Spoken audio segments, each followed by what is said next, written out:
जय श्री कृष्णा दोस्तों, मैं मीतू। हम सबके channel be perfect with Meetu शुभ भाई में आप सबका बहुत बहुत स्वागत करती हूँ। दोस्तों, आज है मैं ये वीडियो जस्ट एक रैंडम शूट कर रही हूँ और आप सबको इन्फॉर्म करने के लिए कि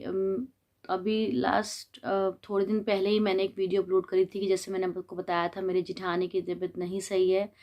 तो काइंडली उनके लिए भगवान से प्रे करिएगा कि वो ठीक हो जाएं। पर सबने बहुत कोशिश करी लेकिन वो अब नहीं रही, शी इज़ नो मोर। तो भगवान उनकी आत्मा को शांति दे और मैं आप सबसे प्रे करूँगी, प्लीज़ आप भी प्रे करिएगा कि वो जहाँ भी हों अच्छे से रहें और हमेशा खुश रहें। नेक्स्ट दोस्तों, भाभी चली गई, लेकिन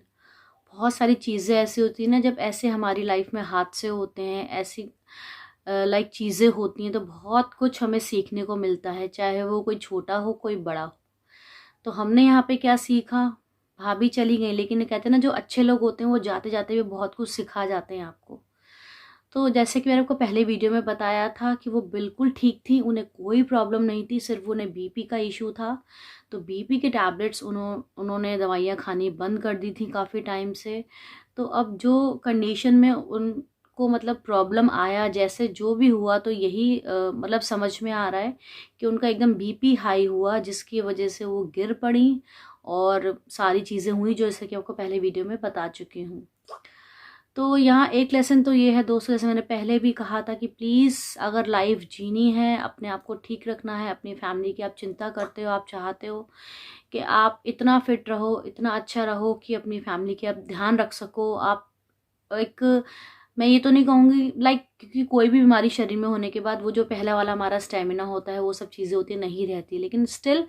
हम दवाइयाँ टाइम पे लेके अपना proper time to time treatment लेके हम थोड़ा सा अपने आप को ठीक रख सकते हैं, जिससे कि हम जो हमारे पास जो लाइफ है उसे हम जी सकें और जो हम करना चाहते हैं वो सही टाइम रहते हुए हम कर सकें। यहाँ एक चीज़ मैं और भी शेयर करना चाहूँगी, जैसे कि मैंने आपको बताया था पहली वीडियो में, मुझे याद नहीं मैंने बताया, मेरे फादर ने भी यही गलती करी थी कि उन्होंने अपनी डायबिटीज़ की दवाइयाँ काफ़ी टाइम पहले बंद कर दी थी, तो उसकी वजह से उन्हें प्रॉब्लम हुई और वो भी आज हमारे साथ नहीं है। तो मेन मेरा वीडियो बनाने का यही कंसर्न है, एक तो मैं आप सबको इन्फॉर्म करना चाहती थी कि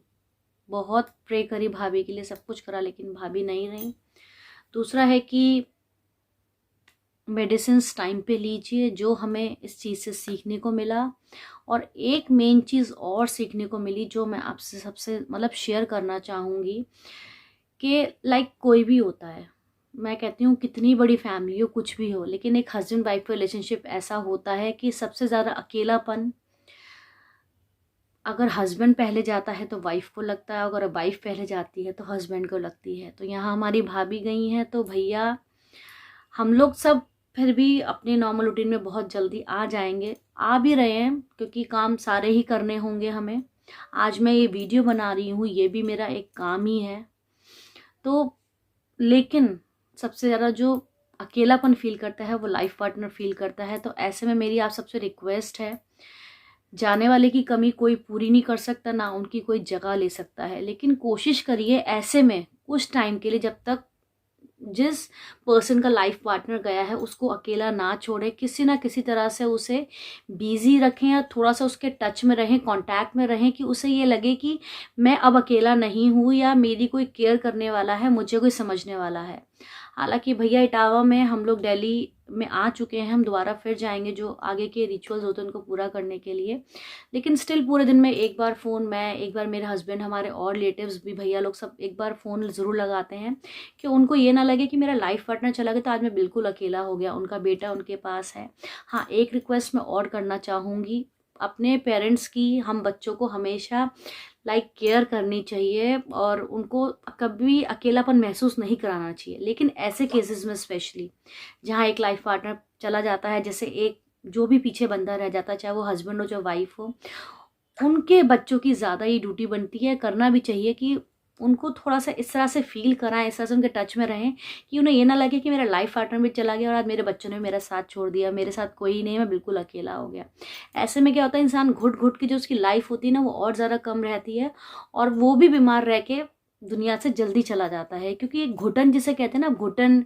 स्ट्रेस, ये अंदर ही अंदर चीज़ों को दबाना, अकेलापन ज़्यादा महसूस करना, ये भी हमें बहुत सारी बीमारियों का ना इनविटेशन देता है, जो प्रैक्टिकली मैंने देखा है, फील करा है। तो यहाँ मैं एक रिक्वेस्ट करना चाहूँगी कि भगवान ना करे किसी की फैमिली में ऐसा होता है, तो प्लीज़ उनके बच्चों से रिक्वेस्ट है, चाहे वो बेटा हो बेटी हो, आजकल दोनों बराबर होते हैं, प्लीज़ अपने पेरेंट्स का थोड़ा ध्यान रखिए और उनको कभी ये मत एहसास, तो मतलब लाइक मैं कह रही हूँ ना, फिर जाने वाले की कोई कमी नहीं पूरी कर सकता, लेकिन एहसास उनको ये मत दिलाइए कि आज उनका लाइफ पार्टनर चला गया तो उनके बच्चे उनके साथ नहीं है, कोई उनको देखने वाला नहीं है बुढ़ापे में, कोई उनकी केयर करने वाला नहीं, कोई उनकी बात सुनने वाला नहीं है। थोड़ा टाइम उनको भी दीजिए, उनकी भी केयर कीजिए और कोशिश करिए उन्हें ऐसे हालातों में अकेला नहीं छोड़िए जब तक वो नॉर्मल नहीं हो जाते हैं। तो बस इस वीडियो के द्वारा दोस्तों मैं आपसे यही रिक्वेस्ट करूँगी, आप भाभी के लिए प्रे करिएगा कि भगवान उनकी आत्मा को शांति दे, वो जहाँ भी हों खुश हों। और मैं जैसा कि बता चुकी हूँ, बहुत ही सिंपल थी, बहुत ही फेयर लेडी थी, कोई छल कपट नहीं, कोई कुछ नहीं। तो वो जिस टाइम पे गई ना हमारे, मैंने आपको जैसे बताया था, घर में बहुत सारी चीज़ें थी, मेरे हस्बैंड को भी कहीं ज़रूरी काम से जाना था, बीच में मैंने आपको बताया था नंद के लड़के की शादी थी, तो मतलब वो बेचारी इस टाइम से, मतलब इस तरह से उन्होंने हम लोग का जब साथ छोड़ा है तो वो सारे काम जैसे कहते हैं ना करवा के गई, इस टाइम पे गई, किसी के काम में भी कोई अटका नहीं आया। दीदी का शादी अच्छे से हो गई, मेरे हस्बैंड को जहाँ जाना था वो भी मैं आपसे शेयर करूँगी, वो एक अलग एपिसोड है। वो एक अलग ऐसी चीज़ है जिससे भी हमें मतलब बहुत कुछ सीखने को मिला। और 6 महीने से मेरे हस्बैंड लगभग उस प्रॉब्लम से सफ़र कर रहे हैं, लेकिन मैं उस चीज़ को अभी यहाँ शेयर करने के लिए कंफर्टेबल नहीं हूँ। मैं डायरेक्ट मेरे हस्बैंड को आप सबसे मतलब मिलवाऊंगी और डायरेक्ट वो खुद अपने आप बताएंगे कि प्रॉब्लम कहाँ से शुरू हुई थी और क्या हुआ था, कि भगवान ना करे वो प्रॉब्लम किसी के साथ हो, अगर क्रिएट भी होती है तो इनिशियली ट्रीटमेंट मिलके उनकी प्रॉब्लम सॉल्व हो जाए, क्योंकि हम लोग हो चुके हैं 6 महीने से परेशान और बहुत सारी चीज़ें 6 महीने में हो चुकी हैं, वो मैं आपको नेक्स्ट वीडियो में बताऊंगी। तो दोस्तों प्लीज़ भाभी के लिए प्रे करिएगा, वो जहाँ भी हो शांति से रहें, मतलब हमेशा खुश रहें। और मतलब क्या बोलूँ, मुझे और समझ में नहीं आ रहा, बस यही मुझे आपके साथ शेयर करना था। और मेरी वीडियोस भी अभी इसलिए नहीं आई थी कि ऐसा हो गया, तो आप समझ सकते हैं ऐसे हालातों में दिमाग बिल्कुल काम नहीं करता है और कुछ नहीं हो पाता है। तो मैं कोशिश कर रही हूँ दोस्तों, कल से जो मेरी वीडियोस पहले बनी हुई हैं उन्हें मैं अपलोड करना स्टार्ट करूँ, क्योंकि इस बीच मैं अभी कंफर्टेबल फील नहीं कर रही हूँ अपने आप को कि मैं वीडियो शूट करूँ या मैं नए सिरे से वीडियोस डालूँ। जो वीडियोस मैंने बनाई हैं पहले, एक एस्कॉन टेम्पल का व्लॉग भी है जो मुझे आपके साथ शेयर करना था, लेकिन मैं अभी एडिट नहीं कर पाई हूँ उसको, वो भी करूँगी। कुछ और 1-2 आई थिंक कुकिंग की वीडियोज़ हैं, वो भी शेयर करनी है। तो वो जो मेरी वीडियोज़ पहले बनी है वो मैं आपसे शेयर करूँगी और कोशिश करूँगी अपने काम पे मैं जल्दी से वापस आ जाऊँ, बिकॉज़ ये भी एक तरह से यूट्यूब की जो वीडियोज़ हम लोग अपलोड करते हैं या जो कंटेंट आपके सामने लाते हैं वो भी हमारा एक जॉब है। तो मुझे ये भी करना है और अपनी फैमिली को भी देखना है और आगे जो हमारे फैमिली के रिचुअल्स हैं वो भी हमें देखने हैं। तो मैं कोशिश करूँगी दोस्तों, कल से मैं सब चीज़ों को अच्छे से हैंडल करूँ और दोबारा से अपने चैनल पे फिर एक बार आपके लिए अच्छे अच्छे वीडियोस लेकर आऊँ। तो दोस्तों बस मुझे यही आज आपके साथ शेयर करना था, तो बस यही छोटी सी चीज़ आपको बतानी थी। तो फिर मिलती हूँ दोस्तों आप सबसे एक नई वीडियो में, तब तक के लिए राधे राधे।